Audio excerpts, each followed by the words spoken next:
Okay, this is Lexi's audience. There's 1, 2, 3, 4, 5, 6, 7. My speech is a timeline of executive orders passed in the second Trump administration. Alongside the election of President Trump, America has overall become more polarized. Politics are one of the most influential factors in any of topics nowadays, and America's overall diverging over differences within society. One thing Americans are good at is making decisions without truly being informed or understanding what may be happening in our federal government, simply because we do not believe that it affects our individual daily lives. As a high school student, I often have this belief, like many others, but I want to spread the ability of being informed with all of you. Today, I am here to discuss a timeline of what has been passed as an executive order in the second Trump administration, but will only be discussing a fraction of the orders due to time constraints. President Trump has taken a very active role in government thus far by passing a multitude of orders on a variety of subject matters. I will break the orders into 3 segments, one representing inauguration day and the other 2 splitting the 45 days since he has been in office. To begin, the very first day of President Trump being in office was similar to a revolving door of an office building. He passed 76 executive orders. I'm going to highlight a select few only because I do not think that everyone wants to sit through me talking about 76 executive orders. The information I will be discussing was gathered from both the Holland and Knight website as well as the NAPSA website.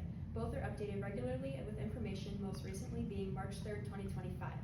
Holland Knight is a law firm website with lawyers and other professionals that keep it up to date with the most recent information possible. The authors from NASA all have graduate degrees in their respective fields alongside some political science specialists. One of the first things that President Trump did in office was write the initial recensions of harmful executive orders and actions. He wrote this executive order on January 20th, the day of his inauguration.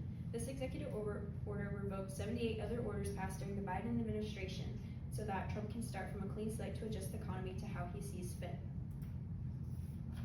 Number 2, withdrawing the United States from the World Health Organization. The U.S. will be withdrawn from the WHO due to a belief of mismanagement in the COVID-19 crisis and failing to implement policies or financial factors, thus creating an unjust environment. Number 3, protecting the meaning and value of American citizenship. This establishes a new citizenship policy. Number 1, the person is not a citizen if neither parent is a citizen, and number 2, if the citizenship of the mother was temporary, then that of the new child is not a citizen. Either situation would have to apply for U.S. citizenship. Number 4, restoring the death penalty and protecting public safety. This creates policies that stop government interference in freedom of speech, particularly through social media companies. Reevaluation of how much government censored things said online about the government. Number 5, ending radical and wasteful government DEI programs and preferencing. The elimination of all diversity, equity, and inclusion programs due to the belief that they were wasteful and discriminatory. This will be carried out by the OMB and OPM, and they have 60 days to carry out these actions. Furthermore, even after Inauguration Day, President Trump was quite active in the Oval Office passing executive orders.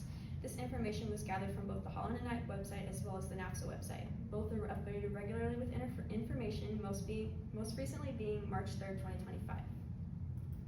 Number 1, enforcing the Hyde Amendment on January 24th. This revoked the Biden administration's executive order number 14076 and 14077, ultimately stopping federal funds from going to elective abortions. Number 2, the National Day of Remembrance of the 80th anniversary of the liberation of Auschwitz.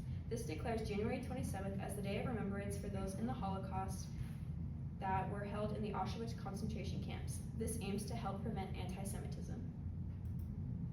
Number 3, prioritizing military excellence and readiness. The U.S. Department of Defense will create a new standard medical examining process for admitting people into the military. No people diagnosed with gender dysmorphia or who express a different identity that they were born with are permitted to enlist.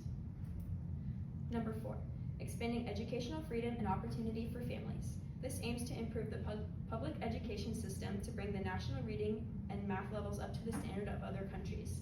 This aims to increase the productivity of the educational setting. And number 5, additional measures to combat anti-Semitism. This seeks to prevent anti-Semitism in America to counter the Hamas terrorist attacks that have sparked discrimination.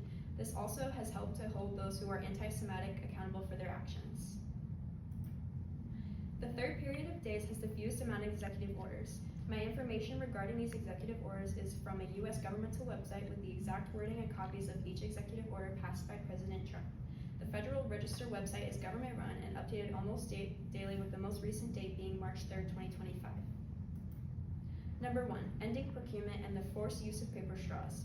This is designed to target businesses that have strict paper straw policy and aims to bring back plastic alternatives to the paper straw options. Number 2, keeping education accessible and ending the COVID-19 vaccine mandates in schools. This order was passed to initiate schools to stop enforcing a COVID-19 vaccine mandate, saying that students did not have to receive the vaccine in order to receive the same education as those who did receive the vaccines. Number 3, expanding access to in vitro fertilization. This order was written in order to increase access to those who are unable or struggling to conceive a child naturally. Costs will be reduced and more clinics will become more accessible in order to provide care to families struggling with this milestone. Number 4, commencing the reduction of the federal bureaucracy. Drastic reduction of the size of the federal government, as the size currently has been deemed unnecessary by the current president. This hopes to minimize waste and inflation that may be occurring in the current economy. And number 5, making America healthy again by empowering patients with clear, accurate, and actionable healthcare pricing information. To strive for easy access to see how expensive healthcare is, this aims to provide Americans with the information that they need to plan adequately for their medications or other medical expenses they may be encountering without it being hidden by pharmaceutical companies until after the procedure. As my American government teacher says, one of the best things that you can do for yourself is to stay involved and informed about what is going on in your state and federal governments. It helps you make your own opinions and decisions about what you think is helpful or hurtful to our country. I hope that by listening to my speech today, you are all now more informed about what has been happening in the Oval Office so far into President Trump's second presidency. And I also hope that you will use this information to be able to create your own opinions, whether political or not, and use them as motivation to keep staying informed. Thank you. Oh. God.